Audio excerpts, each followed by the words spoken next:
네, 최근 민주당의 부동산 정책 때문에 굉장히 논란이 많은데요. 민주당에서 국민의힘 장동혁 대표를 향해서 부동산을 왜 이렇게 많이 가지고 있냐, 이런 비판을 제기하면서 공세를 가하고 있습니다.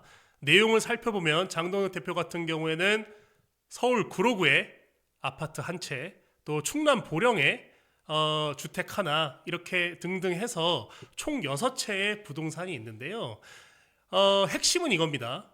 이 부동산을 다 합쳐도 가액이 9억도 안 됩니다. 즉 민주당의 원내대표죠. 김병기 원내대표 같은 경우에는 송파의 재건축 대장주인 장미 아파트 시세를 보면은 지금 호가 기준으로는 거의 50억 가까이 합니다. 이런 아파트를 가지고 갭 투자하고 영끌하고 부동산을 산 사람이 장동혁 대표의 지극히 실거주 목적의 주택에 대해서는 비판하는 모습이 굉장히 자충수를 두고 있다, 저는 이렇게 보고 있고요. 장동혁 대표 같은 경우는 사실은 94세 노모가 거주 중인 이 보령 주택에 대해서도 상속을 받은 겁니다. 근데 제가 장동혁 대표의 지인이라면 이 투자에 관해서는 정말 등짝 스매싱을 할 것 같아요.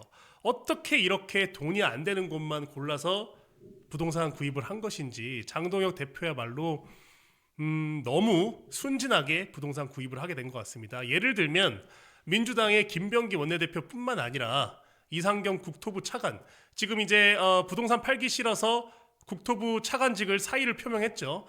이 이상경 차관 같은 경우는 사실 민주당의 이번 부동산 정책의 근간을 만든 사람입니다. 이런 사람들이 다 지금 사퇴해버리고 민주당의 정책에 대해서는 나몰라라 하고 있어요. 근데 국민들은 사퇴한 사람의 정책을 그대로 따라서 이제 서울시에서는 허가 없이는 주택을 살 수 없는 상황, 이런 상황에 대해서 민주당이 오히려 답변을 내놔야 할 것 같고요. 사실 장동혁 대표 같은 경우는 이분의 일생을 보면 굉장히 검소하다고 저는 볼 수 있을 것 같습니다.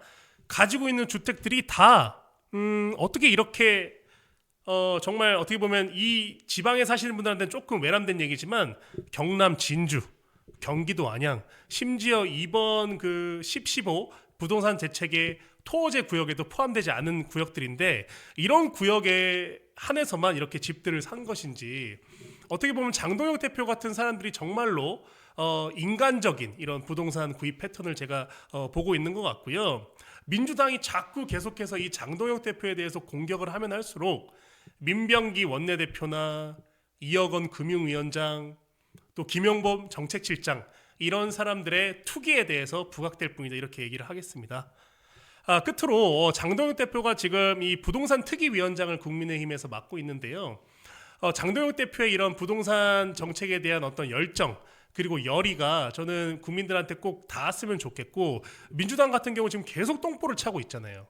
어떻게 보면 이 부동산 투기나 이런 것들은 정책을 내놓으면 그 정책에 대해서 후속 조치, 국민들의 민심이나 피드백을 듣고 정책이 수정되는 이런 그 과정들을 거쳐야 되는데, 지금 굉장히 민주당이 우왕좌왕하고 있습니다. 그렇기 때문에 이재명 대통령도 이상경 국토부 차관의 사의에 대해서 아주 초스피드로 제거를 한 것이에요. 저는 이런 모습들이 지금 실제 주택을 구매하려고 하는 서울시, 경기도의 실수요자들 입장에서는 굉장히 화가 나서 정말 화딱지가 날 지경이다, 이렇게 보고 있고요. 앞으로 국민의힘이 이 이슈, 부동산 이슈에 대해서는 정말로 철저하게 물고 늘어져야지 이 정부의 부동산 정책 실정을 파헤칠 수 있다고 봅니다.